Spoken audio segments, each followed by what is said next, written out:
میں نے دروازے کی سار میں سے جھانک کر دیکھا تو دیکھا کہ جن آنکھوں سے خوشی کی لہر اور جن آنکھوں سے خوشی کی چمک نمودار ہو رہی تھی، ابھی وہی آنکھوں سے چشمان مقدس سے آنسوؤں کی رفتار بہ رہی ہے۔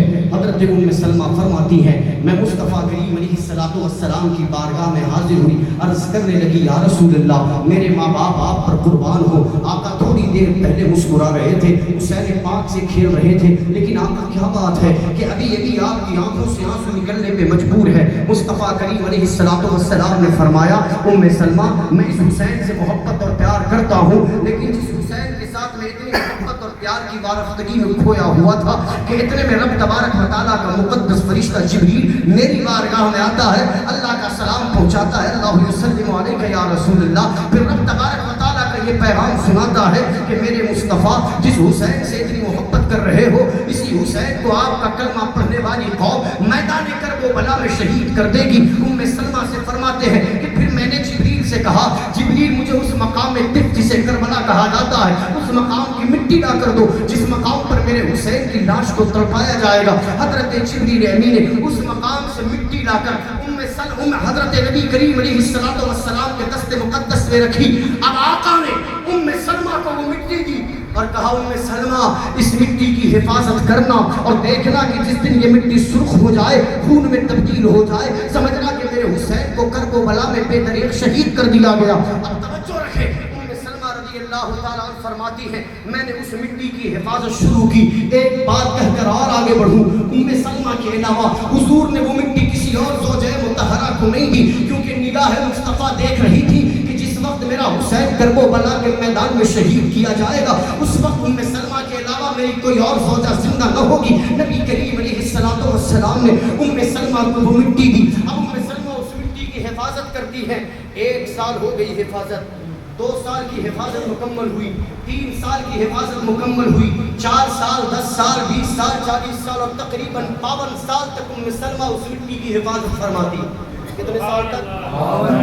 بلند آواز سے کتنے سال تک؟ اور بلند آواز سے کتنے سال تک؟ تقریباً 52 سال، کچھ کم یا کچھ زیادہ ہو سکتا ہے، تقریباً 52 سال مٹی کی حفاظت کرتی ہے۔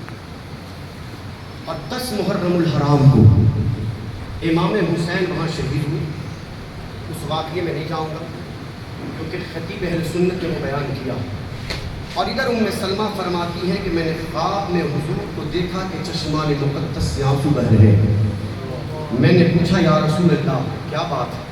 حضور نے ارشاد فرمایا کہ میرے حسین کو شہید کیا گیا، ہاتھ میں ایک شیشی ہے جو خون سے بھری پڑی ہے، اور کہا کہ میں کربلا میں موجود تھا، حسین کی شہادت اور حسین کے ساتھیوں کی شہادت میں نے اپنی آنکھوں سے دیکھی، مفہوم یہی ہے۔ اور پھر فرمایا کہ میں کربلا والوں کے خون کو اس شیشی میں جمع کر رہا ہوں۔ بس توجہ رکھو، ام سلمہ فرماتی ہے کہ جیسے ہی میں خواب سے بیدار ہوئی، بے چین و بے قرار تیز قدموں کے ساتھ میں نے اس مقام کی جانب دوڑ لگائی جہاں میں نے 52 سال پہلے رکھی ہوئی مٹی کی حفاظت کی ہے۔ ام سلمہ فرماتی جیسے ہی میں نے مٹی کو دیکھا تو دیکھا کہ مٹی خون میں تبدیل ہو گئی۔ ام سلمہ نے انا للہ و انا الیہ راجعون پڑھا۔ توجہ ہے؟ سوال یہ ہوتا ہے حضرت کہ 52 سال پہلے جس مٹی کو کربلا سے جدا کر دیا گیا وہ مٹی مدینے میں کیسے سرخ ہو گئی؟ کربلا کے ریگزار پر حسین پاک کا خون گرا، کربلا کے ریگزار پر حسین پاک کا خون گرا، کربلا کے شہیدوں کے خون کے اثرات کربلا کی سرزمین پر ظاہر ہوئے، یہ بات ہے، مسلم ہے، عقل میں بھی آتی ہے۔ لیکن جس مٹی کے ٹکڑے کو کربلا سے جدا کیا گیا اور 1-2 دن نہیں تو 4 سال نہیں 52 سال پہلے جدا کیا گیا تھا، وہ مٹی مدینے میں 52 سال پہلے رکھ دی گئی تھی۔ 52 سال کے بعد جب اس مٹی کو دیکھا تو مٹی کیا ہو گئی؟ بلند آواز سے کیا ہو گئی؟ راز سمجھ میں نہیں آتا کہ مٹی لال کیسے ہوئی۔ میں نے بہت غور و فکر کیا، صوفیاء کرام کی جوتیاں سیکھی کی تو فیضان سے یہ نقطہ سمجھ میں آیا۔ وہ کیا؟